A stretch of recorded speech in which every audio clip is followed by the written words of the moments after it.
Hello, I'm Greg, the lead singer for Lipstick. And I'm Steve, the bassist from Lipstick. And welcome to the Lipstick Panel. The Lipstick Panel is a weekly ranking show where we, the members of Lipstick, rank a topic alongside special guest panelists. We don't do ratings on the show, we do rankings. The way it works is that we individually have each panelist rank the subject in order from best to worst and assign point values to the rankings. We then add up the points of the panel and discuss the collective opinion of the Lipstick Panel. Rather than just having it be the opinion of one random dude on the internet, we decided it would be more fun, fair, and positive to discuss subjects in this way. This week on the Lipstick Panel, we are going to be ranking the songs from the Kiss album Hotter Than Hell, the second album in the Kiss discography. We have a couple very awesome guests with us. We have Mr. Dee Allen from Tall Dark Stranger. Hello, hello. And we have the legendary Joe Palmaccio, 4-time Grammy Award winner, and the guy who got rid of the hiss from Hotter Than Hell with the remasters. Yay. I did. I don't remember that. Yeah, you made this shitty-sounding album sound less shitty. It still is the worst-sounding Kiss album, but that's not your fault. There's only so much you can work with. Well, thank you. I'll take that as the mastering guy. Yeah, no, I remember in high school, I bought most of the Kiss remasters, and I noticed the difference in quality from the non-remastered stuff to the remastered stuff. I said, man, whoever did this did a really good job. And then years later, I met you, and I just knew you as a drummer in the Eric Stewart band, and was complimenting you on your drumming because you're one of my favorite drummers that I know, period. There was very little hiss in your drumming. Yes, very little hiss in the drumming. Just a little rattle, you know. But, like, as a drummer, if you haven't heard Joe's stuff... didn't sound like it was 5 rooms away. But, like, as a drummer, if you haven't heard Joe's stuff, his fills are always perfect. It always matches the song perfectly, and I just love his drumming. And so, we were just chatting after the show, like, we should hang out, man. Like, he gives me his card, and I look at it, and then it clicks, because I remember looking at that website in high school, and I'm like, dude, holy shit, do you know how much of my high school lunch money I gave you? I remember that conversation, when you put it together. Like right. I was like, oh yeah, I've been a fan of your work for years, it turns out. You're not just a drummer, you're a mastering guy. Right. But, beyond that, Joe's just an awesome friend, just an awesome human being. Thanks. Who happens to do awesome work on top of that. Back at you. Oh, shucks. I'm blushing. And then we've got Dee over here, who a few years ago, we Lipstick covered the Jim Steinman album, Bad for Good. But Dee, his band, Tall Dark Stranger, covered the Kiss album, Hotter Than Hell, which to me was a really interesting choice as to why you would cover that particular Kiss album, so that's why we thought Dee would be a good guest, because obviously, if he's going to cover that entire album, he's got some opinions on it. We need to pick this man's inscrutable mind. Sure. Screwed away. So why don't we go around the panel, talk a little bit about our personal histories with the album. We'll start with Joe, since he's the one who actually worked on it. Yeah, it's funny, because I was thinking about that, and my personal history with Hotter Than Hell is not as strong as it is just with the band, generally speaking, because my first Kiss album was Kiss Alive 1, that I remember sort of being young and having a vinyl copy of, and listening to over and over and over and over. Just, being in love with the band through the music, but the imagery too, obviously, really appealed to me as a young kid, and that album was like a double gatefold in its original vinyl, and it had, all these great photographs and the pyro, and so that was really, really cool. And it definitely connected me to the band. And fast forward a little, and then of course I got all the albums then, as a teenager, and I liked them all. And I started working in music, in my 20s, and I can't remember exactly when this was, but I met Eddie Kramer, the great producer Eddie Kramer, at a studio, and he started talking about Kiss and some stuff he had done, and he saw me sort of light up, and he's like, oh, that's right, you're the age. He's like, you would have been a huge Kiss fan, and I'm like, that's true. And I said, maybe one day I'll get to master those records, just because I had really been starting in my career and not really, and so then eventually that did happen, which was really, really funny. And you joke about it, but my main memory, of it, having worked on the mastering, was like, why did that particular record not sound as good as all the others? And I never really got to the bottom of it. When I did the remasters, I did the entire catalog, and we struggled with playing that tape back, that master tape, and just trying to figure out, can we make this sound better? And of course, we didn't want to change it. Like, that was one thing that's really important to talk about, just with the mastering in general, is we had 1A pressings of all the original vinyl. And so we would needle drop in the mastering room on the vinyl, and then we'd sync it up with the tape, and we'd flip back and forth. So we could be like, well, how far is this tape from the vinyl? And the goal was not to go away from the vinyl, in terms of, we didn't want to have ticks and pops on it. Right. But we didn't want to also have a way more bass or have it, be a completely different, kind of sound. We wanted it to sound like the vinyl because we were trying to do the music, the art, everything, the color on the CD jackets be exactly the same as the original was. So that's the funny thing, is that I always think about struggling with the album. That's my real connection with it, is like, man, that was such a struggle. And I remember sort of being nervous about it, before it came out. And when we did that, that of course, working with a band like Kiss, there's a lot of people involved. There was the band, there was the management, there was the record company, and then there was a guy, I think his name was Robert Conti, and he worked for the band, but he was really involved with the fan club. And so he was kind of there to make sure we weren't going to miss any details, because he wrote all that. Did he write the notes? Yeah, he wrote the notes. Yeah, and he was a great guy, and he was a real detail guy. We got the record done. They got out, and he called me, afterwards, and he said, "Man, the response is just phenomenal." He says, "And the reviews are hotter than hell. Is that it's never sounded better." And I was like, phew. I was like, thank God, because I thought he's going to say the reviews are hotter than hell, that it's awful, and you ruined the record. I don't want to be personally responsible for that. So I don't think you could have ruined hotter than hell. I don't know. The general consensus among pretty much every Kiss fan that I've talked to is the album is the worst produced Kiss album. Yeah. And the songs are great, but the production choices are just bad. Yeah. Ace apparently built a cardboard box amp for the album, and so that is that guitar sounds like the joker that he is. An actual cardboard box amp, which Steve has done. Yeah, as a proud owner, my cardboard box amp is right there. Hey, it there sounds it is. Great. He's not lying. I am Right. looking at the cardboard box amp. With a giant, label that says "punk" on the side. So obviously, I got that from a mall. so Steve does have some respect for making a really shitty cardboard box amp. So Steve should love this record. In fact, there's no name tag, even though it's wrapped and it looks like a Christmas present. There's no name tag, and that's because that amp is a gift to the whole world. Nice, It really right? is. Nice, Steve. I think there's an Ace Frehley cover record in your future, made exclusively with that amp. You put the bass through it, the vocals through it, everything's going to go through that amp. Yeah. Yes, that'd be fantastic.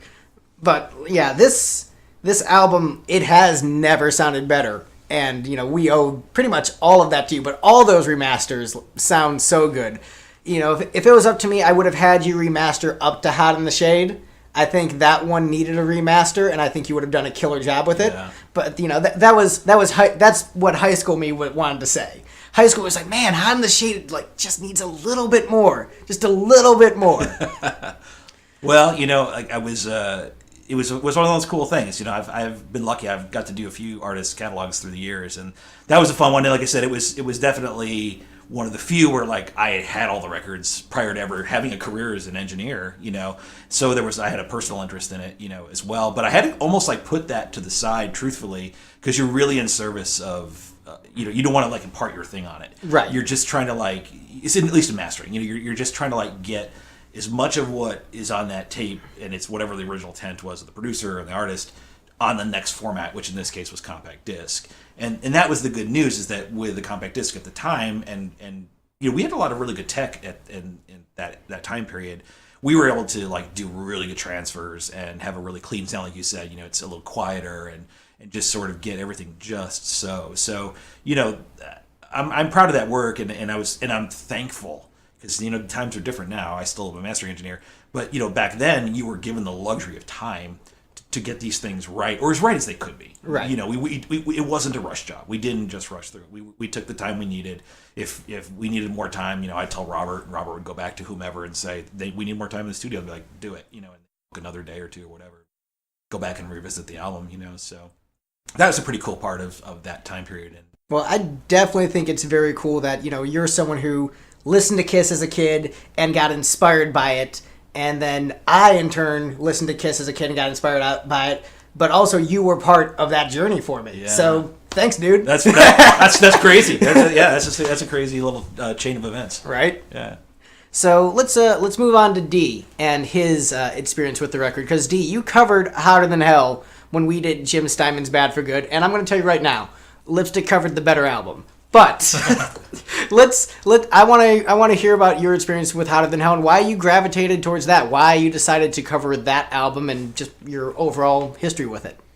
Well, I went through a period in high school. I got interested in Kiss after Crazy Nights came out. As far as being a kid of the age to start buying my own CDs and accumulating a record collection, I was interested in them as far back as when the movie came out, Kiss Meets the Phantom. That's what made me a Kiss fan. So I already was familiar with quite a few of the songs from that, and I was familiar with their bigger hits, in between those two periods.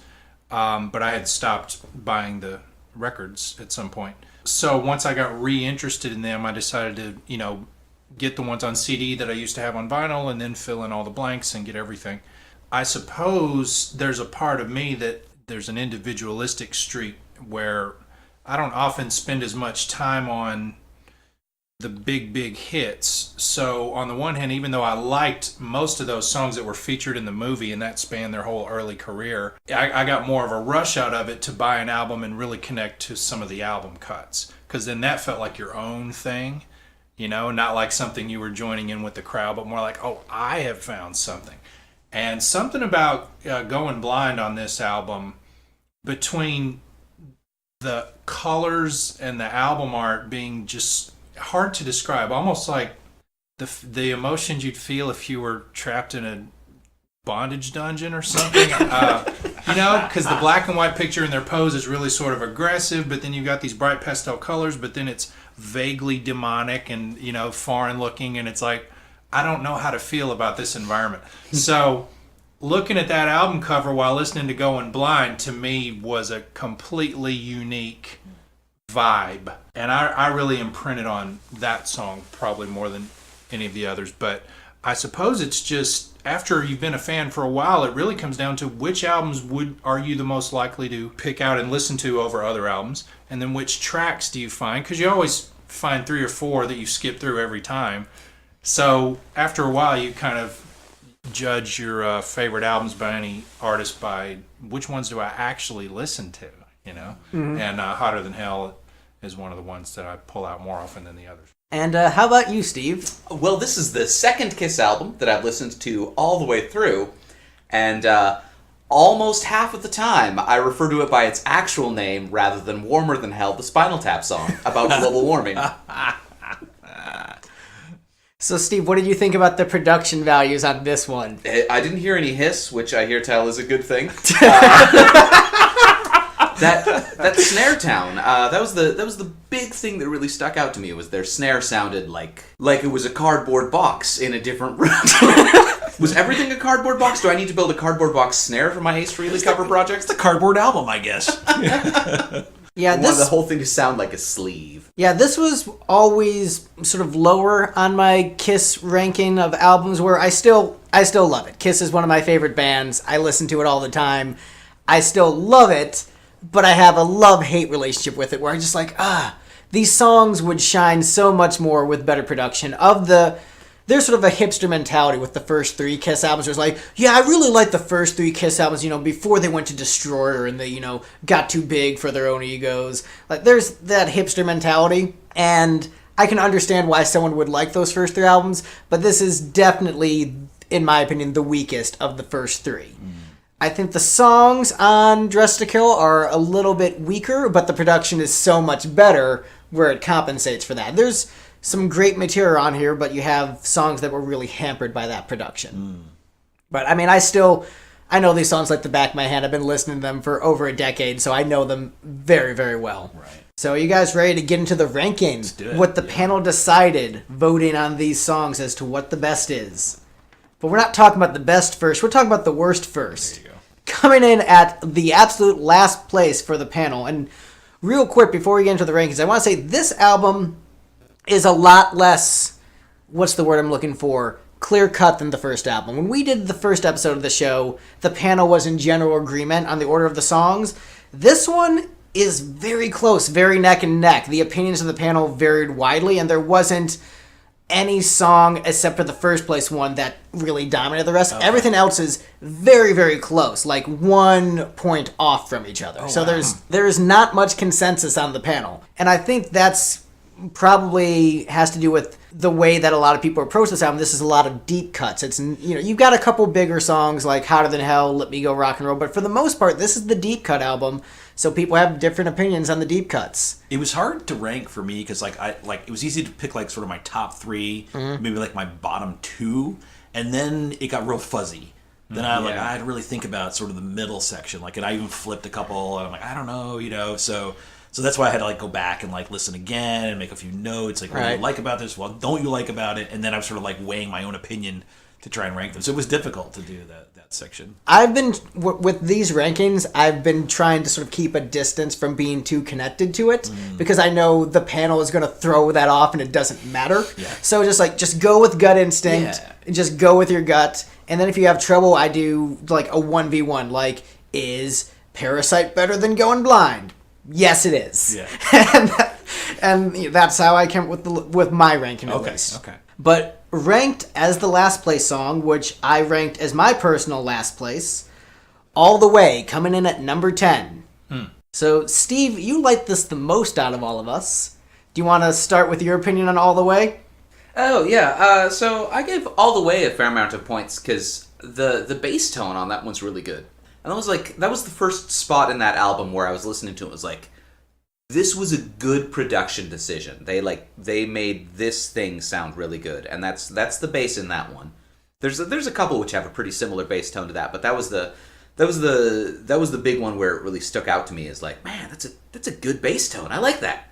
Yeah, I think it's all of these songs are good. I don't dislike any of the songs. So all of these songs are songs where sometimes I'm in the mood, I pop in the CD and I'll skip straight to that track. So there have been times I've skipped straight to All the Way. Okay. So it just depends on the mood that I'm in. But of the songs, I think it's a little bit slow. It's a little bit plotting. There's a reason why Kiss fans never really bring it up and why it never gets played live. It's still a great song. I still love it, but it's definitely one of the weaker ones in the classic era. I think for me with that one, the riff is kind of herky-jerky. It's not as straight ahead as some of the other straight eighth riffs, and so that appealed to me. But maybe it's because I'm a drummer and because I like syncopated music and all that kind of thing. So that was the thing that sort of keyed into me. And then I thought that the lyrics sort of the arrogance of telling your partner that they talk too much was kind of hilarious. And so it landed kind of in the middle of my ranking for that reason. Coming from Gene Simmons, girl, exactly. You talk too much. From all the people in the world who can say you talk too much, is hearing Gene tell a woman he talks too much. You talk too much is really funny, but it speaks again to just the male arrogance of it, What I love is if you listen to some of the demos of early Kiss songs, Gene is actually, I think, a lot less arrogant than he lets on.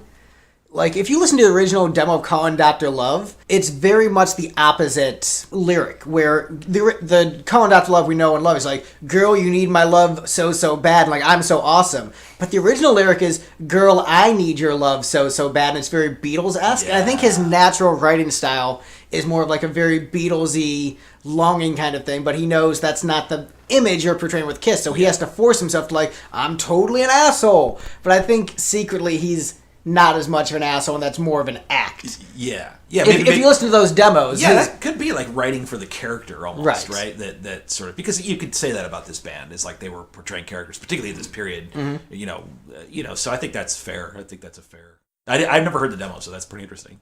Dee, how about you? Did you cover this one at your Hotter Than Hell show? I don't remember. No, we skipped this one, and I also don't dislike it. I used to listen to it a lot. I just find that it's one of the ones when I put on the album now that I will skip through. And I couldn't only give the simple statement that the lyrics are dumb, because then how do you defend all the songs I do like on this album? However, something has to redeem that dumb lyric for you to still imprint on the song. And so you've got a lot to say every night and every sunny day. I need 2 more syllables. Guys, anybody. Say sunny day. Oh, perfect, because day and say, how could you not? I mean, there it is. So, very lazy lyrics, and the chorus is fine, actually, but it's not so much better than fine that it makes me want to sing those lyrics along with the song. So I usually skip it. I will say this. I love Kiss. And one of the things that has held me back from the band in a lot of ways from really resonating with them is a lot of the lyrical content. I love Kiss. They're one of my favorite bands, one of my biggest influences. For the most part, I think Kiss lyrics are bad. I love Kiss so much, but most of their songs I don't resonate with on a lyrical level. I resonate with it very much on a musical level, and some stuff, like I and It's My Life, totally resonate with that on a lyrical level. I'm like, yes, I dig this. I do not resonate with Love Gun. I just don't. I mean, it's cool that you want to sing about your penis, and I've had my wild misadventures too. There have been times in my life where my life looked like a Motley Crue music video, and that's cool, but I don't really connect with it on an emotional level that way. But musically, I totally relate to the band. Right. So, Kiss lyrics being dumb is kind of par for the course. Ironic that we were trying to do this, the Kiss albums to be really positive and say nice things, and I'm ragging on them so hard with that. Well, it's funny you say that, because that in a way, you were saying like, there was a time when you sort of lived it, but then you were beyond it, and so that speaks to the, like, is the song timeless or not, or is it just for a certain age, right, kind of thing. And so and there's probably like examples of both, and it's legit to do, if you're that age and you're singing to that right audience and you're like speaking for them or reflecting, cool, fine, But you're right, when you get 10 years past it, it's not gonna be very interesting to you anymore. Probably not going to play those same songs, they still musically completely resonate with me, but even when I was younger, I didn't quite, even when I was living that life, I didn't resonate with the lyrics because they just didn't seem very clever. Yeah. Musically, I think Kiss is much more clever than people give them credit for, right. But lyrically, they are as clever as people give them credit for. Let's move on to the next song in the ranking. Coming in at number 9, Coming Home, which Dee ranked very, very low on his list. Dee, why do you hate America? Well, the intro to that song, not a lot of people know this. This album was tracked on the legendary Neve Potato. The beginning of that song, if they had maybe used a larger potato to track the album on. No, it was. It just sounds awful. It's been a month or two since I was sleeping with you. That sucks. I don't like that lyric. That's a really bad lyric.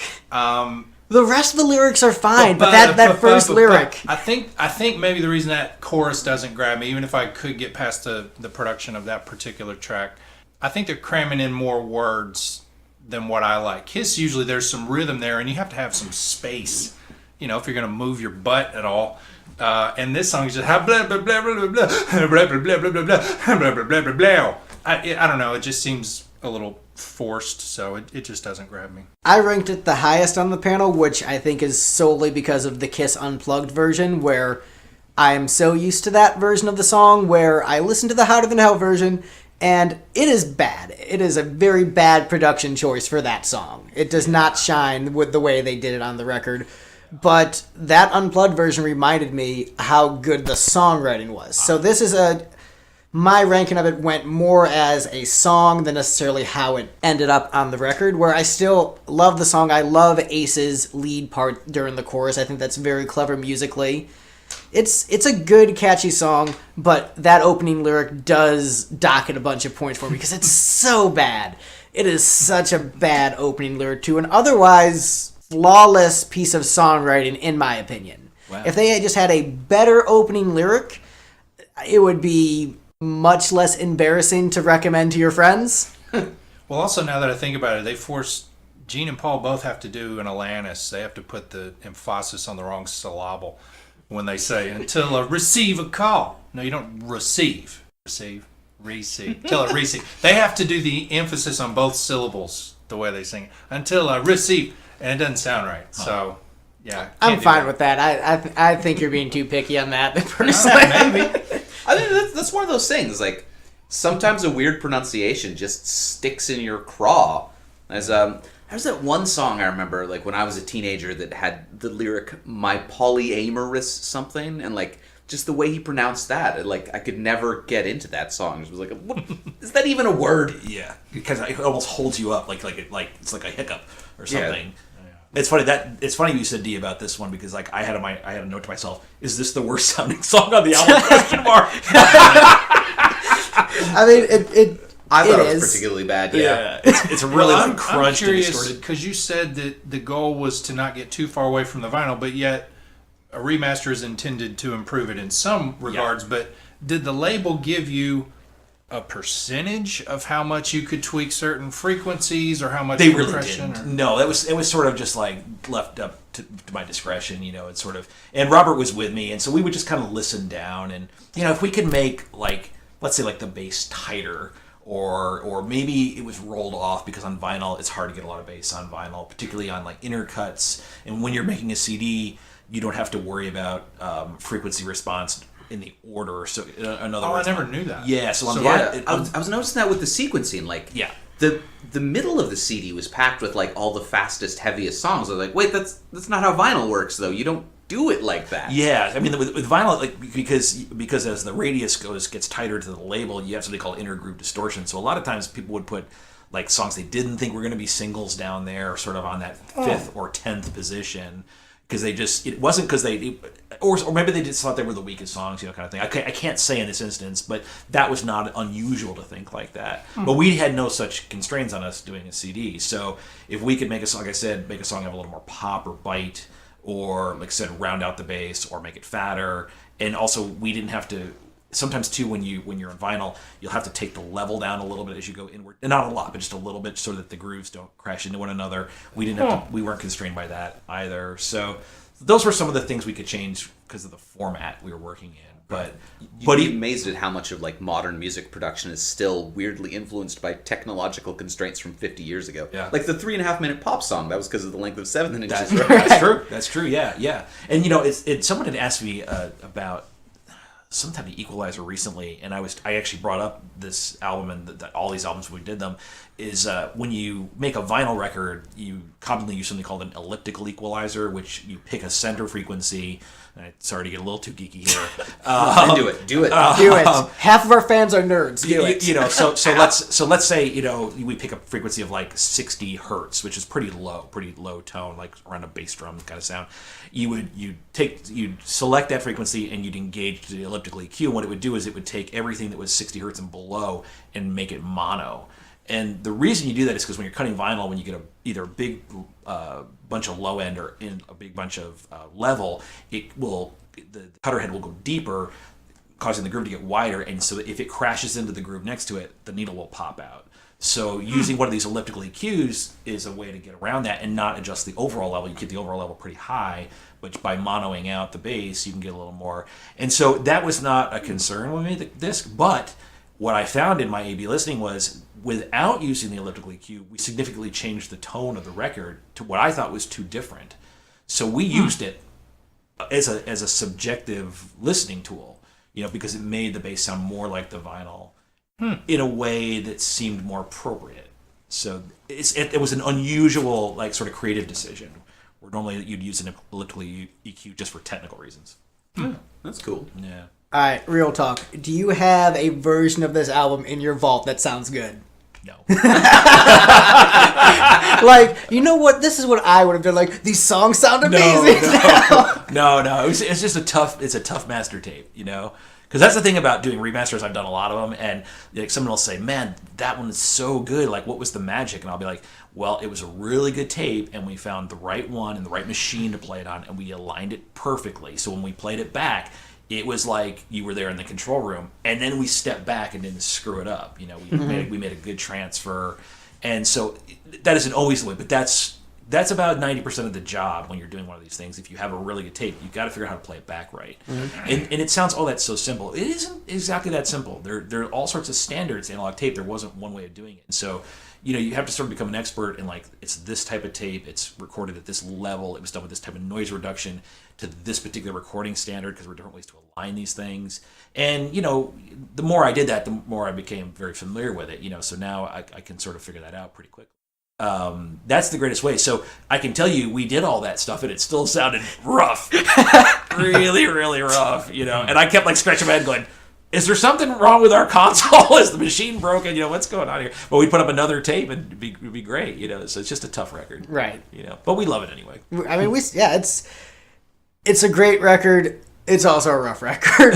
This is, looking at this album art, this is it feels very much like a grungy punk rock album, like with the gross green thumb in the corner, and just, it definitely feels very much like a precursor to punk in terms of just awful production. But, they wanted a heavier album, and they succeeded. Next up on our ranking, which Joe placed in his last place, Watching You, or as Steve likes to call it, Watching Dudes. Watching Dudes. Again, with the hatred of the letter G. Kiss does not like their letter G. They really, really dislike it. So I must have ranked that one a lot higher than everybody else. You ranked that as your second to best song on the album. Everyone else ranked it lower to mid. I put it right in the middle, yeah. Yeah, this one, it's got a good riff. It's about it. Is that good riff, and I'm excited to hear that good riff for like the first 10 seconds.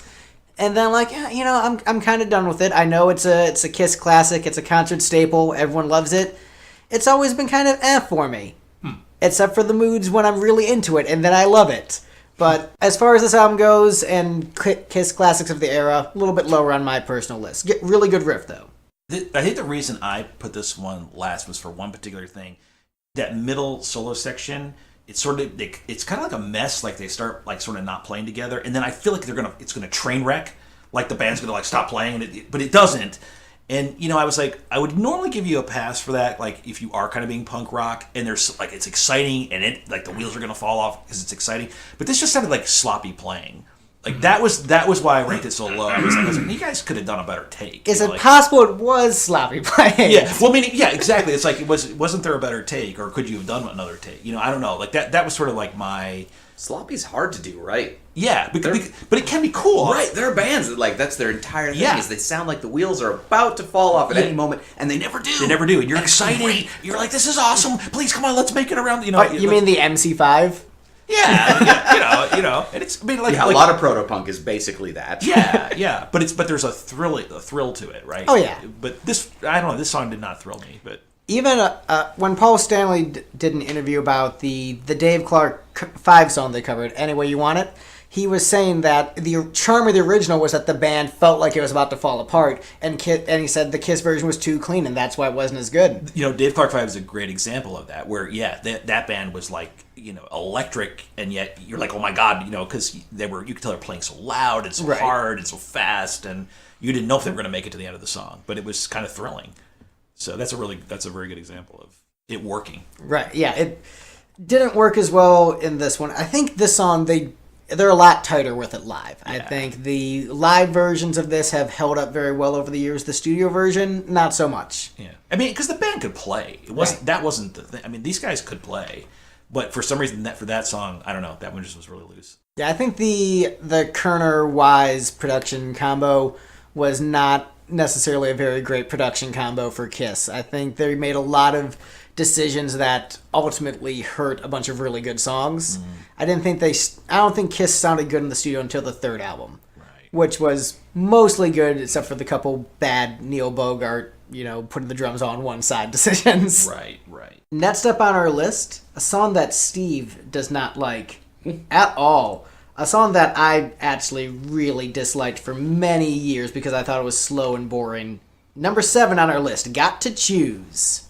I mean, I gave this one the lowest rank, mostly because it was wrong for the sequence. My big complaint with all of the Kiss we've listened to so far, not all of it, but most of it, is that these songs are just too slow as they've arranged them for the studio versions. Like, if they're meant to be this big, energetic rock band, and then just everything's plodding along, and this is the album opener. This is their second album. At this point they should be hitting it right out the gate, just loud and fast and energetic, and then it's just like plod, plod, plod. It's just like killed the album experience for me right away. This was the song that introduced me to the Hotter Than Hell sound because my dad had a Kiss compilation CD, and so it was the very best of Kiss. And this was the third song on that album, and then I just all of a sudden I was like, wow, this song sounds terrible. And I'm like, why does this sound so much worse than the first two songs? Yeah. Then Hotter Than Hell was next on the sequence, like, this is also terrible sounding. And then after that was Come On and Love Me, like, this sounds great. And so I always would skip those two because it sounded so bad because of that production. So Got to Choose was my introduction to that Hotter Than Hell sound. It was just slow and grungy and just, it was like, this is not what 14-year-old me is excited to listen to, because 14-year-old me saw Kiss and like, this is awesome. They opened with Love Gun. They played all this cool, energetic stuff. I'm going to borrow my dad's Kiss CD. All right, Strutter is cool. Yeah, Deuce is pretty cool too. And then Got to Choose just brings it to a screeching halt, where the energy is gone. It is just slow and plodding and sounds bad. And so I've grown to love the song over the years. And there's that 1970s charm to it where like it has the energy of that decade, where it's something you could imagine if you were hanging out in a room with Joe Walsh, you and him would be chilling, enjoying listening to that song and having a great time. Right. So I appreciate it on that level, but it took me a long time to appreciate because of just how slow it is. And it's a weird album opener for how just mellow of a song that is. I never thought about that, but when Steve said it, I'm like, yeah, you're right, it was kind of a weird song to open it with. I don't know, Dee, what did you think of it? Well, it's one of the best examples of Paul in his prime. The soulfulness and his vibrato in that song are very strong. Normally they got Peter to do stuff that would come across as more soulful, but that's a very soulful vocal by Paul, and I've always liked singing along to it. So that's one reason I like it a lot. And I actually think the verses are more direct and strong than the chorus is, but the verses are so strong that carries all of it. But it's just got a lot of the stuff that I like that Kiss does, if you consider all the weird fills throughout the chorus and just little random sections they'll throw in there. Their old albums had, well, this song doesn't really have a huge B section, but they did a lot of that back in the day. But between that and Peter's fills, Paul's singing, the guitar solo is excellent. One of those you can memorize and sing along to. I just think it's melodically very strong, so the tempo has never bothered me. That's something we haven't really touched on, but I'll just sort of second that statement. Ace's solos on pretty much all of these songs for his entire career with Kiss. Amazing solos, songs within a song. You can sing them note for note and they really stick with you. That's probably why Ace is my favorite lead guitar player. Not because I'm like, oh man, I'm really into your technique. He writes a good, memorable solo and isn't so much focused on how many notes can I fit in, but how can I make each note count. Yeah, he creates a part. Like his solos are like almost, they're identifiable parts. And it's the kind of thing where if someone plays a Kiss song live, you want to hear that solo note for note. Yeah. A lot of other bands, you can play their songs, and if you just sort of noodle around in the solo, no one cares. But for Kiss songs, you kind of need to play the solos note for note. It's just one of those bands. Yeah. That I it's funny because I sort of agree with what you're saying, Dee. Like this was one. There was something about the riff and the chord structure that really appealed to me on this one. Like when they go into the chorus, like it leaves the verse riff and it's slightly more melodic, so it's kind of interesting as you get to the chorus. Like not lyrically, but like what's going on like harmonically with the guitar parts. I thought that was pretty cool. And then the other thing that sort of it was a really subtle thing, but it was kind of neat. Like when they after the solo, when they turn it around and they sort of recapitulate the beginning, they put like another hook in there, and it's like they do this "Who's Your Baby" over and over again, because the first time the chorus is like ooze, like that's the hook. It's the ooh ooh ooh, ooh, right? That's sort of that's kind of the hook. So like there's like a second hook, and that to me too there was a little bit of sophistication in that aspect of it. So anyway, that was I give him points for that. No, that's a very good point. It does it gets more interesting the longer you listen to it. Yeah. I mean, I thought that one there was a little more there. Like, I mean, I agree with what Steve was saying about how maybe that wasn't a great opener. I never really thought about the tempo that much, to tell you the truth. It's funny that didn't come across to me as, Well, it was the 70s. Everything was a bit more chill, especially early 70s. Yeah, for sure. It was like, yeah, man, let's all just relax, have a good time. Wasn't this one like 78 or something though? Fairly late? Or No, 76? this was really early. This is 74. Oh, okay, my bad. So Kiss started early in the 70s, and they were doing like 2 albums a year. So they were hustling. Moving on up, number 6 on the list, a song that I am not super into, but is a Kiss classic, Let Me Go Rock and Roll. This one, I never understood why it resonated with the fans as much as it did. I don't really care for the riff. The chorus is fine, but I think I only really like the chorus and the solo. Otherwise, like the riffs and the verses I'm not super into. Just feels sloppy, and like Kiss has rewritten the song much better. And like, this is our rock and roll party song. Rock and Roll All Night is better. Shout It Out Loud is better. Tomorrow and Tonight is better. It's My Life is better.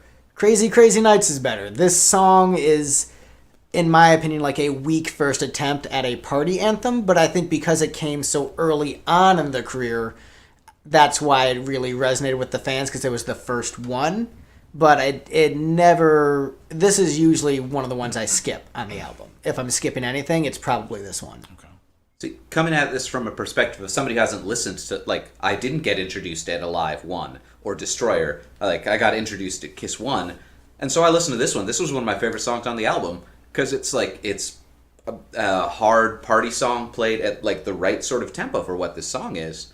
So, the kids in 74 hearing this stuff for the first time, rather than going back and picking up the records they missed later on, I think that's why this one resonates, is because, this is what they became famous for, is hard rocking party songs like this, and this is one of the few examples of them really doing that on this album. Yeah, I wouldn't put this in the same category of anthems, just because there's not as much of a sing-along melody to it. I tend to think of this as like Moan Jam by King's X, where it's intended to go near the end of the show and have a really stretched out solo section. So I thought of this as more of letting Ace Frehley, get his rocks off near the end of the show, more so than the song that everybody sings along to. And it's really not, the lyrics are totally forgettable. There's really not much about it that's an exceptional song at all. I probably got attached to it because it was, I pretty much learned to play guitar from Kiss records and Stones records. So this was one of the riffs that was easy to pick up and fun to play along to. And then I, got to where I could copy most of the solo, maybe not the faster parts, but so I may have an affinity for this song based on time spent playing along to it. But it doesn't stand up to their best songs in terms of songwriting. It does feel weird on Alive how that's the closing song of the album. It follows Rock and Roll All Night. It's like, you followed the best song with like an okay song. Like, that live version is good, but it definitely feels very weird to me whenever I listen to that album. It's like, oh man, Let Me Go Rock and Roll is the end, I guess. All right, that's cool. You do you, Kiss. You make your own decisions. Yeah. Was Alive all one show, or was it cobbled together from several shows? Cobbled together from 3 shows. The Rock and Roll All Night from that album is from Cleveland, Ohio. I know that because I have the bootleg of the Cleveland show. I'm like, oh, that's the Rock and Roll All Night they used, was the Cleveland one. So I'm like, yeah, go hometown.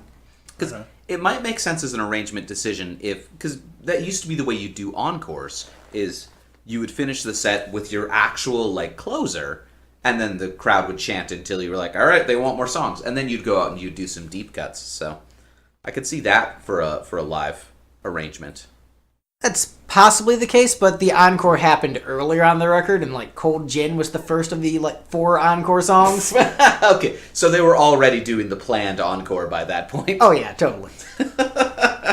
So would Let Me Go Rock and Roll, I think one of the reasons I kind of ranked it low was basically because it's like a straight like boogie riff, and I just didn't find it that interesting. And then again, the sort of the mastering guy was like, oh, wait a sec, this is song number 5 on the A side. It's the Inner Groove. They didn't care about this song that much. And so suddenly that lowered it in my ranking then too.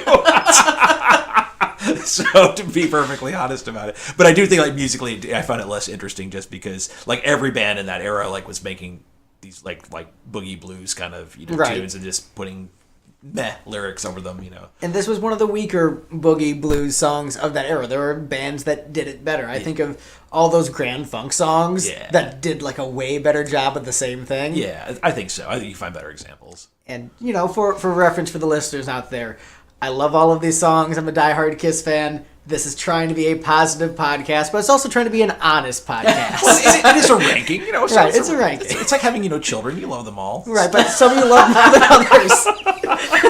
But you always rank them. No, I'm kidding. I rank all of my children. That will be a later episode as we rank Greg's children.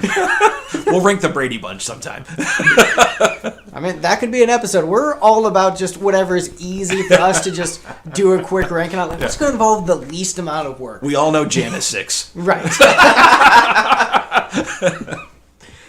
All right, next up on the list, we are halfway through at number 5 with Going Blind. So, Dee, you look a little bit sad and heartbroken that this ended up as number 5 on the list.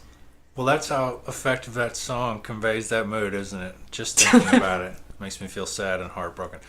There's usually some kind of harmony or something in a song that grabs me instantly, and that'll be the one I want to start listening to over and over. On this song, it's the low harmony and the chorus, those two singers together. I don't know, just grabbed me the first time I heard it, and has a real profound sort of sadness to it. The drummer we used to work with, when we talked about working up this song, he's like, oh, I hate that song. The lyrics are so dumb. Well, taken literally, they're pretty dumb. However, if you're a 44-year-old man and you're going out to rock clubs and trying to decide if you have anything left to say to girls in their 20s, then there can be a symbolic meaning to, I'm 93, you're 16, and I know how it's to be, and I think I'm going blind. It actually can be a serious song if you do lots and lots of mental backflips. And a lot of drinking. Sure, that help mix it all together, like, just recreate the album cover, basically. But there is a real deep sadness to this song that's always punctured my heart membranes. I love the solo, even though the frequencies of it carve a hole in my eardrum. Those first few, the high notes. Wow, wow, wow. Ace, why do you hate me so? I'll take back my Black and Blue records. I shouldn't have ever brought up Tommy. Hey man, that first Black and Blue record is really good. I need to get that. I don't think I ever had the Black and Blue record, but anyway, now just from the solo to the the beat is really interesting. There's a lot going on with the drums in this song. One of the best bass lines in the whole catalog, even though he doesn't play it right anymore. He did more of a set standard pattern in the verses on this. And now when he plays it, he does the melodic thing the whole way through the song, and it's distracting. But the way it is on this recorded album version is a stellar bass line. And then the harmonies and stuff. There's just pretty much all the elements I like about Kiss are in here. I think it's a very pretty song. I think it's well regarded by Kiss fans for a reason. It's one of the cult classics of the band, where if you're a big Kiss fan, you tend to like Going Blind and say, oh, that's such an underrated song. Lyrically, it's a little bit dumb, but I think the emotion still cuts through, where I recognize that it's dumb, but I still feel the sadness from it. I like when Gene adds the lyrics about the little lady from the land beneath the sea, because then I interpret it as being about mermaids. And so it adds like another layer to the song, where it's like Gene is an old man who's in love with a 16-year-old mermaid. So it's like Gene Simmons is in love with Ariel, but also this is like really old Gene Simmons in the future who's like balding and has like spots on his head. And I am ruining the chance for my friends in the Gene Simmons band to be on this podcast now. Look at the stuff, isn't it neat? Wouldn't you think my discography's complete? But it's a great song. I think predates Gene, that movie. It doesn't work. yeah. I mean, it doesn't predate the fairy tale though. It's true. But I think Gene's bass playing, especially early Kiss, is really, really good. I think he was a really creative bass player on those early records. And I think once he got into the 80s, he just started playing it straight. But I think early Gene, like first 4 records, I think he was a really, really creative bassist. Yeah. Yeah, I was going to say, like, I may have to go back and re-listen to it because I've listened to it with more closed mind than either of you guys described. I like, it's really basic song form, and other than, I thought, like, the vocal styling was kind of cool out of the gate, like, sort of, I don't know, he did something a little different with his voice, or the delivery was a little different, like, that sort of caught my ear, but then it just, like, again, lyrics, I was like, hey.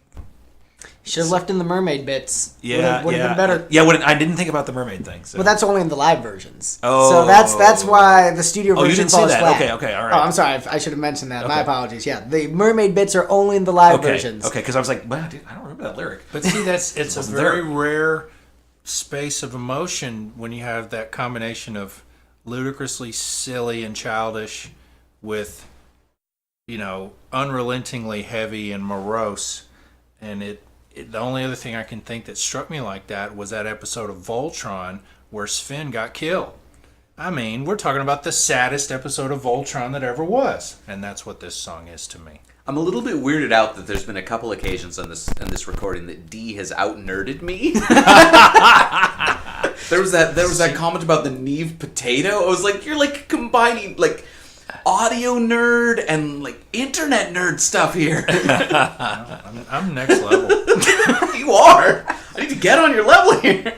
All right, next up on the list, coming in at number 4, the title track from the album, Hotter Than Hell. This one's good. I put it right at the middle on my list. Best thing about this song is the version from Kiss Meets the Phantom at the Park. Yeah. So, for those who haven't seen the movie, and if you're listening to this podcast, you've seen the movie, because I know how you Kiss fans are. You've seen the movie, you know it. So, Evil Robot Kiss plays Rip and Destroy, which is a song about, like, revolution and standing up for yourself and bringing down the system. And what's funny is, so Kiss is, like, trapped in a bunker, and they see Robot Kiss playing the song live, and they're like, they're changing our lyrics. Robot Kiss did lyrics better. That is way cooler, like, bringing down the system and, like, fighting against oppression. Like, yeah, that's awesome. Versus, here's another song about getting laid. Like, alright, I get it. But it's really funny that Kiss was upset about their lyrical integrity being compromised on this song of all songs.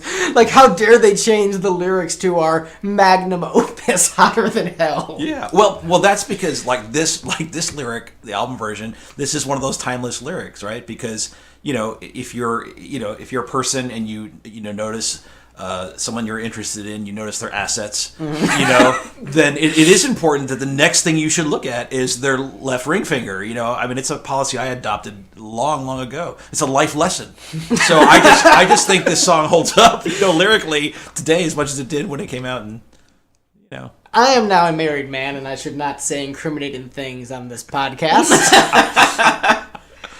I will say that sometimes that information is relevant and sometimes it is not, but it is always relevant for me now because I am a faithful man to my wife. Well, now it's always irrelevant to you. You're like, it doesn't matter what this person looks like or what she has on her finger because of what's on my finger. That's right. Unless you're like on the lookout for your buddy Steve. That's right. I'm always on the lookout for my buddy Steve. I'm a great wingman. But yeah, this song, it's got a cool groove. It's fun to listen to. I've grown to like it a lot over the years. So I don't really... When I first heard it, the production threw me off. But I've grown to love it. It seems a recurring theme on this album. Right. There's a riff after the breakdown that's really cool. I think that's worth sort of noting, like just sort of that guitar thing that happens there. Yeah. And then of course, this being a drummer and engineer, there is a gong hit that goes through a flanger, and that you just can't beat that. I remember that. Like if I could put a flanging gong on every song I wrote, every song I worked on, I would do it. I'd use a flanger on everything. So you just need to be like a hip hop producer. Once you get famous, and that's your signature. What's your mastering style? Well, I put all your music through a flanger. I don't do that. That was a joke. Suddenly, 4-time Grammy Award winner Joe Palmaccio is out of work. Right. He has a new career. All right, next on the list, we are in the top 3, which coincidentally, for all the podcast episodes we've recorded up to this point, I have called the top 3. So, number 3 on our list, Strange Ways. I dig this song. I put this as the second best on the album. I think it's really cool. This is one of the songs where the production works for me, where it's kind of a slow, plodding, kind of grungy song. And Peter doesn't usually sing stuff like Strange Ways. He usually sings stuff with more of an R&B flavor. So to hear him attack a song like this just was all kinds of awesome for me. This one has had a bit of a resurgence with Kiss fans in the recent years where people are like, yeah, I liked Strange Ways the whole time. I always thought it was awesome. And so like, yeah, no, I was totally into that song before you were, actually.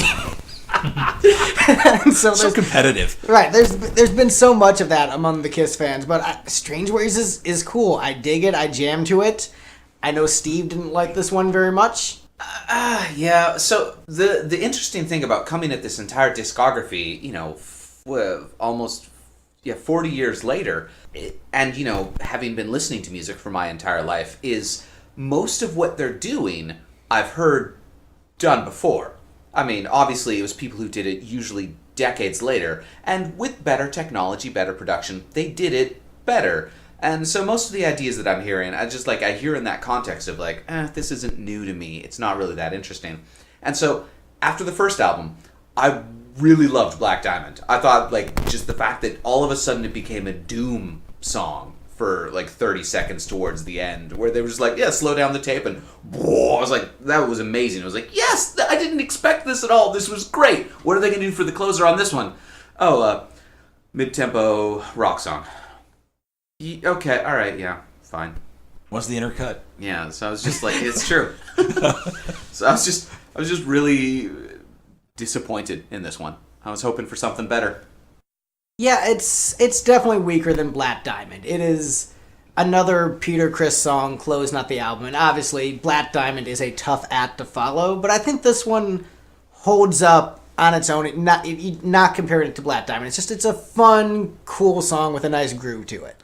I'm excited because I ranked it 3 and it's number 3. So yeah. Oh, you called it. Yeah.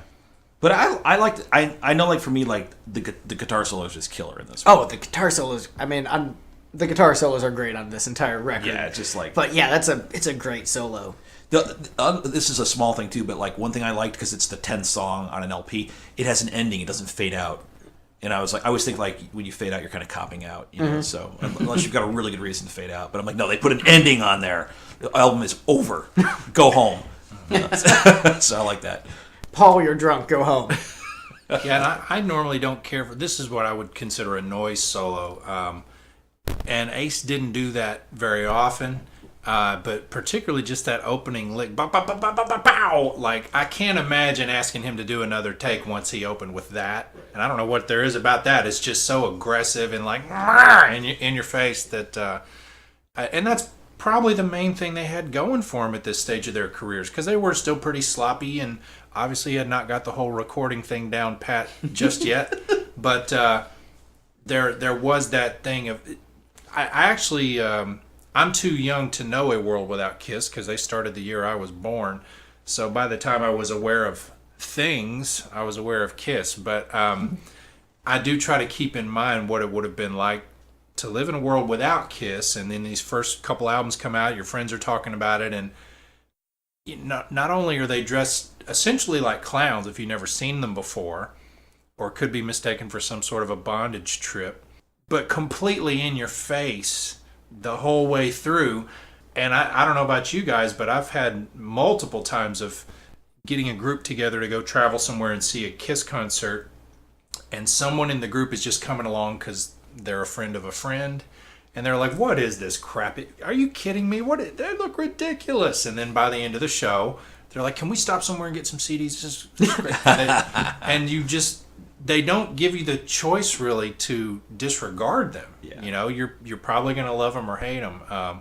So something about the aggressiveness of the solo on that song to me is just a good encapsulation of what was appealing about Kiss when they first hit the scene. All right, so number 2 on our list from this illustrious panel, which I was really surprised when I saw the ranking, but I was super happy with it because I love this song. Mainline, coming in at number 2 on this panel's list, which is something I did not see coming at all. We have been joking for the past few days about the line where Peter's singing, I'm hot like an oven. Just like, we have been joking about that so much. I love this song. It is ridiculous. I think it was an absolute perfect move to have Peter sing this song because I think it becomes more ridiculous with Peter singing it than if Paul had sang it. And I know Paul was still a little bit upset about having Peter sing the song. Like in his autobiography, he's like, I was really upset that Peter, insisted on singing the song or he quit the band. Like, whatever. Peter sounds really good on it, dude. Like, it fits him really well. Yeah. Peter is my favorite vocalist in the band. I gravitate towards him musically a lot. Personality-wise, I've worked with really, really stupid drummers. And so I understand, like, reading Gene and Paul's books, but, like, man, this guy was so dumb and obnoxious. Like, oh, yeah, I worked with a stupid drummer, and it was the worst. Oh, man. And so I understand their frustrations more because I've worked with drugged-up guitar players and stupid drummers. I'm not saying every drummer I've worked with is dumb and every guitar player I've worked with is a druggie, but I've worked with those specific stereotypes. Enough people, you've hit those stereotypes. I've worked with enough people, I've hit those stereotypes, and I completely understand why Gene and Paul are like, you know what we should do? Get people who show up on time, who are sober, who play the parts really well, tight musically, don't complain. As someone who has been in bands for a while, I'm like, yes, I totally get that. And so when people say the original lineup needs to get back together, I'm like, no, they don't. No, they don't, because I've worked with druggy guitar players and stupid drummers, and it is the worst. But I love Peter's musical contributions. I love his voice, and I really dig Mainline. I was really pleasantly surprised to rank this high. I feel like we were talking earlier in the podcast about how a lot of this album, like, you were saying, Joe, that you've got your top 3 and your bottom 2. Those are easy to pick out. And everything else is just sort of, like, I don't know where it goes. And I ranked this one pretty high just because it was a pretty decent song. It's not my favorite, and there was nothing to make it stick out as really great or really bad. It was a solid mid-level song. I think they played it a little faster than a lot of the rest of the album, so I put it higher. Okay. It's definitely more of a major chord type of melody than they usually do. Just very obvious things, come on and please me, and those kind of notes really suit Peter's voice very well. And I don't think of this song as silly at all because I tend to think of it as a Motown song. So what are you comparing it to, If this was Kiss trying to do a Motown song with electric guitars, it's no sillier than any Motown song I could. It's fair. So I take that as him trying to do. I guess he was big into Sam and Dave, but Otis Redding. I think he was a big Otis Redding guy, and this seemed like his attempt to kind of do that scratchy, soulful thing with his vocal. Yeah, and then another fantastic guitar solo. But probably just this one being real fun to sing along with, and the harmonies are real nice in the chorus, so it's a fun melody to sing along to. But yeah, I'm fond of it. It's never going to rank, with Detroit Rock City or Back in Black or any of the all-time great, classic rock songs. Or even any of the classic Motown songs. I don't know that it's any worse than a lot of the classic Motown songs, actually. It depends in my mind on what you're comparing it to, what the criteria are. The melody in this song makes me think of an R&B song more so than a rock song. So when I compare it to other R&B songs, I think it's pretty darn good. It's a very fun song. This is a really great deep cut. Mm-hmm. Like if you're like we were talking about earlier, how you really like digging into the deep cuts and finding a song that feels like it's yours and not just the crowd's. This is a perfect example of one of those songs. Mm-hmm. All right. We are coming to the number 1 song. So I'm going to go through the list in order before we get to it. Though every single Kiss fan listening to this podcast who has the track list memorized knows what it is and there's no suspense. But for the sake of consistency with the other episodes that we've done, we're still going to do it. And that is our promise to you, the listener. No suspense. That's for amateurs. No suspense. Not here. Not on. We want you to feel relaxed. We don't want you tense. You have a checklist. If you just cross things off as you go, there's no surprises. Yeah. It's about building trust here. Number 10, All the Way. Number 9, Coming Home. Number 8, Watching You with no G. Number 7, The G is Back with Got to Choose. Number 6, Let Me Go, Rock and Roll. Number 5, with about half the G's. With only one G missing, Going Blind. Number 4, Hotter Than Hell. Coming in at number 3, Strange Ways. Number 2, Mainline, which I really didn't expect to beat out Strange Ways of Peter songs on this album, but it did. The best song, according to this illustrious panel of experts and Steve, is Parasite. This song, if you look at the votes that the panel did, most of them are really close. They're 1 point off from each other. They're really tight. And then Parasite just crushes everything else and just skyrockets above where it wasn't even close. Yeah. Parasite ran away as the winner on this album. 3 of us put it as the best song on the album. So it was pretty much unanimous. Yeah, Parasite kicks ass and definitely crushes everything else. Definitely. And it's exciting that an Ace Frehley song is the best song, according to this panel. Yeah. Yeah. So we should probably ask Dee, the one person who didn't say it was the best song on the album. Why are you wrong, Dee? Well, it's not as melodically strong as Going Blind or Got to Choose or Mainline. But it rocks. It does rock, and that's actually the same reason I put Watching You so high. I put it higher than Parasite because then it kind of comes down to what do you value in a rock band, and I'm really into melodies and stuff, but the badass bone crushing riffs really are what a rock band is there to do. And so Parasite and Watching You, in my opinion, are the strongest riffs on the album. And since that's what they're there to do, I put both of those songs very high. It's interesting. I've noticed, now that I've heard a lot of different versions of Parasite, I was just telling these guys that I mentioned it'd be great to hear King's X cover Parasite. And somebody said, oh, Doug has sang that on a tribute thing. So they found that on YouTube. Sounds great. Kind of like I thought it would sound. I've noticed, though, that on some versions of this, and actually the way Bruce Kulick played it, when you look up the Revenge tour, I thought Bruce played it too cleanly. Tut-tut-tut-tut-tut-tut-tut. Almost like there's a gate on it or something. Yeah. And Ace played it super sloppy.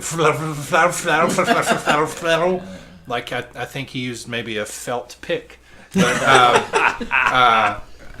I almost view it like 2 separate songs, where I like both versions, but I almost consider them different things, where just they play it so differently.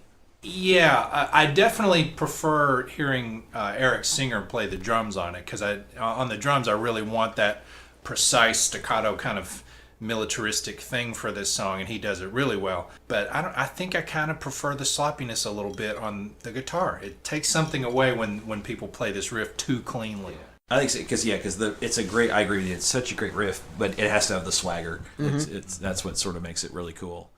And yeah, the drum part's cool because it's got all those toms in it. The drums are actually my favorite part of the song. Yeah. One day years ago on the internet, someone posted just the Peter Criss drums in isolation on the track. Oh wow! And so I was listening to it and really just appreciating it's a weird drum part. Definitely. Yeah. And it's very unique, and I think it only works because Peter is very limited in his technical ability, but because he's limited in his technical ability, he got really creative, much in the way that Ringo Starr did, where you might not have these amazing prog chops, but you're going to come up with a really weird part that a quote-unquote better drummer wouldn't have come up with.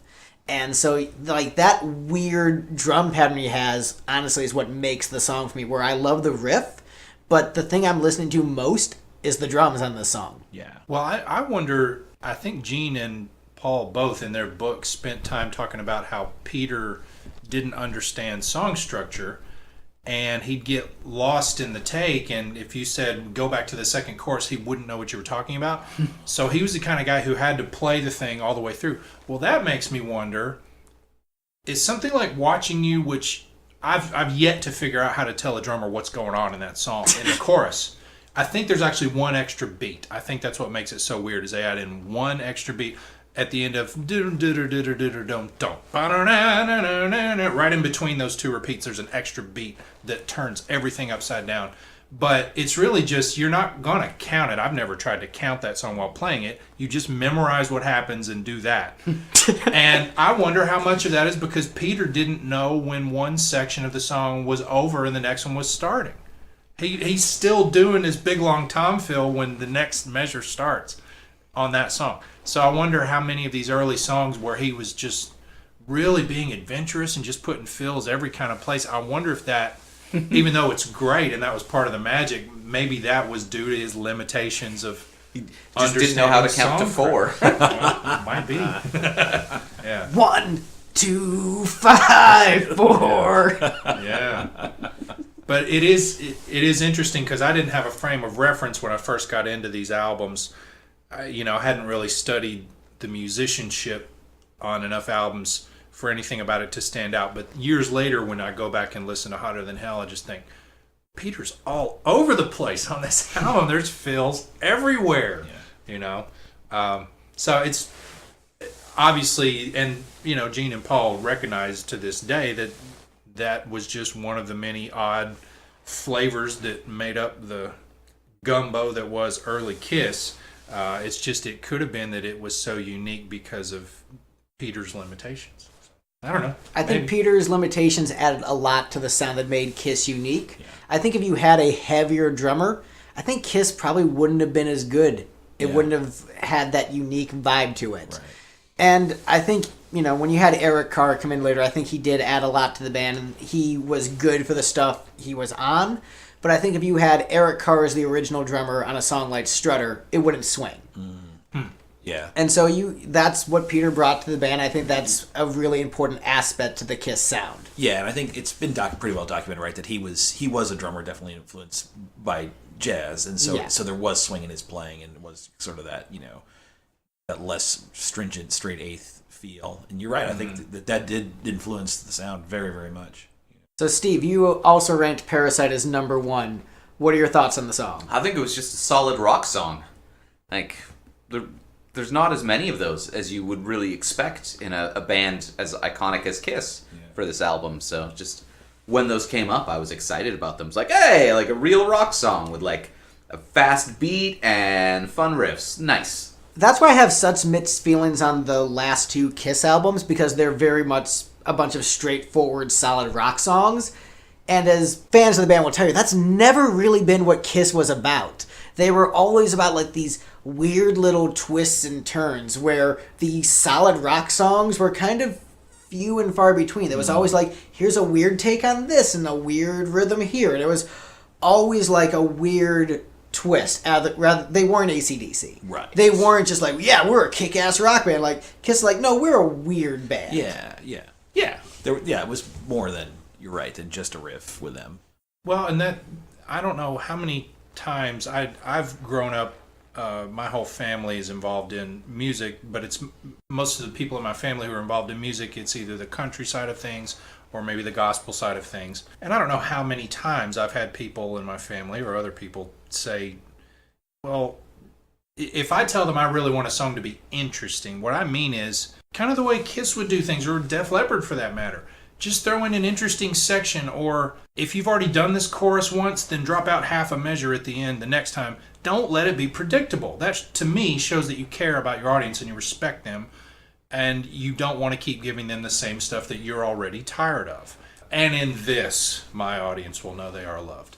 I don't know how many times when I've used the term interesting, which I think is what you're talking about here, Kiss, interesting and complicated are not the same thing. Agreed. Kiss was interesting, rarely complicated, rarely hard to play, rarely something that would stump a trained musician, but they threw in just enough curves that at least you can't sing the song all the way through the first time you hear it. Normally, some of them probably you could, but yeah, I think they're a great example of what I've always gotten turned on by in music. Is I'm still pretty much, as always, into bands with strong melodies and hooks.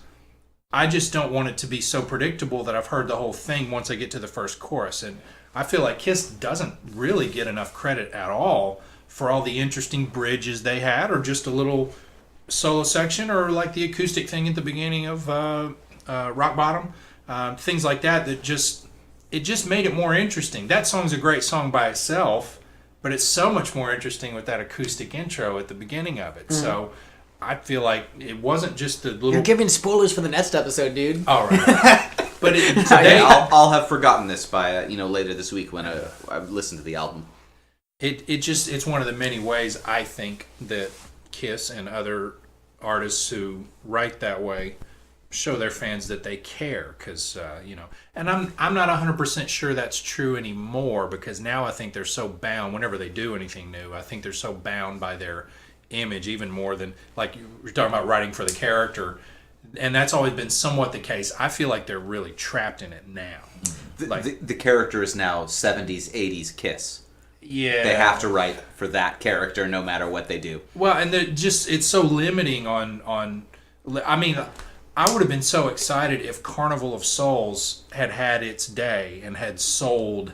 I think that sounded like freedom for the band, And it's a shame that now, and not to say they don't still write good songs when they do new songs, but I see trying to please what they envision the legions of Kiss fans to want as very limiting, now that we've heard the other stuff that they could be doing if they felt more free to do that. Yeah, I was one of those Kiss fans who was waiting years and years and years for a new album. I came into the band around 2004, and the last album before that was Psycho Circus in 98, and so they released Sonic Boom in 2009, and that was a big deal. And honestly, I was really disappointed by Sonic Boom and Monster, because they felt very safe. Like, Kiss all of a sudden turned into a straightforward kick-ass rock band, which is never really what they were, and didn't have the weird musical twists and turns. One of the things I loved about the band is how they would change each album. Like, you go to Dynasty, which has a very melodic sensibility. Then you go to Unmasked, which is a power pop record. Then you go to The Elder, which is progressive rock. And then you go to Creatures of the Night, which is like a heavy, hard-hitting album. And then you go to Lick It Up, which is a more pop-edged version of that. There was always a change and a shift and evolving. What's this about spoilers, Greg? I mean, whatever. You're going to forget. It's true. I've already forgotten.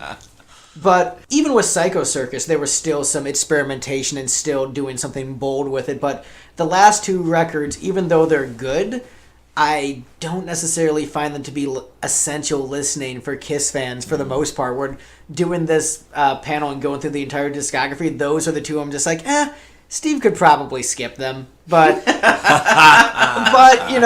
we should just go through all of them to say we did. But I've really enjoyed the musical twists and turns of the band, how creative Kiss was, and I really hope if they do another album after Monster, they go back and do something weird, do something unexpected, because that's what Kiss did in their heyday. Yeah.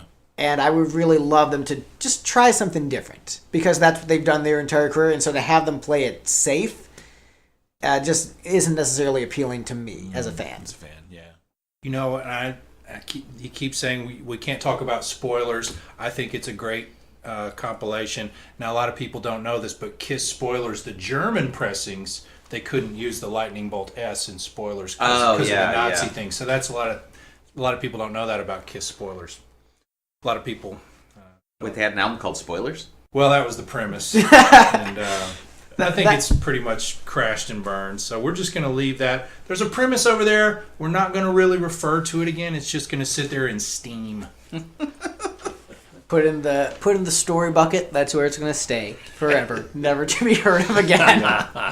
All right. Well, that is our panel. How did you guys feel about the results? Were you surprised with it? Was it about how you expected? I think it was about how I expected. I think, sort of that agreement about the top and the bottom and the middle sort of. I was really surprised by the panel's ranking, to be honest, because everyone had kind of wildly different opinions. So a lot of these votes were like a couple people really high, a couple people really low, and it was pretty much consistent all the way up. Yeah. And really the only one where it was pretty much all high was Parasite.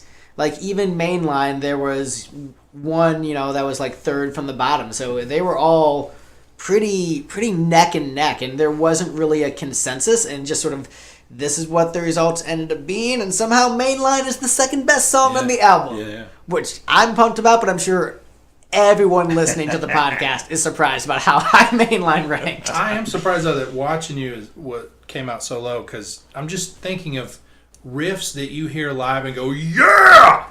And I don't do that for Firehouse. But Steve loves Firehouse. That is his when favorite song. When the riff for Watching You plays, it's like, yeah! So that's got to count for something. Yeah, Watching You, as soon as that riff plays, there are 50 dudes with mullets holding up their Bud Lights really excited. I remember this song. I want to thank our awesome guests, Joe Palmaccio, 4-time Grammy Award winner for mastering, including the Kiss remasters and many, many other projects, and Dee Allen from the excellent band Tall Dark Stranger. Joe, where can we find you? Tell us your stuff you want to plug. Oh man, let's see. If you want to know about mastering, visit www.theplaceformastering.com, and you can find me on Instagram at Papa Joe Drums if you want to know what I'm doing with my drums, and also TPFM Nashville if you want to know about mastering.